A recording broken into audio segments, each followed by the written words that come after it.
Hello guys, ఇప్పుడు నేను మీకు ఒక నేషనల్ మ్యాటర్ చెప్పబోతున్నాను.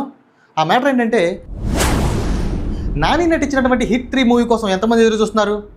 అదేంటి నేషనల్ మ్యాటర్ చెప్తానని చెప్పేసి నాని నటించినటువంటి హిట్ 3 మూవీ గురించి చెప్తున్నాను అనుకుంటారా? సో మరి హిట్ 3 అనేది పాన్ ఇండియా లెవెల్లో రిలీజ్ అవుతుంది కాబట్టి దానికి సంబంధించిన ఏ న్యూస్ అయినా నేషనల్ ఇష్యూవే. సో విషయం ఏంటంటే, నాని నటించినటువంటి హిట్ 3 మూవీలో నాని వాయిస్ కోసం ఏ న్యూస్ చేశారంట. అదేంటి, నాని చాలా చక్కగా మాట్లాడతాడు కదా, నాని వాయిస్ కోసం ఏ యూస్ చేయడం ఏంటంటే తెలుగులో కాదు, అదర్ లాంగ్వేజ్. నాకు అర్థం కాలేదు సార్. తెలుగు కాకుండా మిగతా ఏ లాంగ్వేజ్లో అయినా సరే, అంటే మిగతా లాంగ్వేజ్లో వేరే వాళ్ళు డబ్బింగ్ చెప్తారు నాని వాయిస్కి, కానీ వేరే వాళ్ళు డబ్బింగ్ చెప్పినప్పటికీ కూడా నాని మాట్లాడినట్టే నాని వాయిసే వస్తుందంట. ఆ విధంగా ఏ టెక్నాలజీ యూజ్ చేసి ఆ నాని వాయిస్ని తెప్పించడం జరిగిందనమాట. Okay okay okay.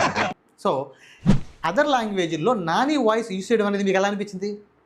మాకు ఎలా తెలుస్తుందా? ఆ లాంగ్వేజ్లో చూసిన వాళ్ళకి తెలుస్తుందంటారా? అది కరెక్టే కదా. సో మరిన్ని ఇలాంటి మూవీ అప్డేట్స్ కోసం మన ఛానల్ని లైక్ చేసి సబ్స్క్రైబ్ చేయండి. Thank you.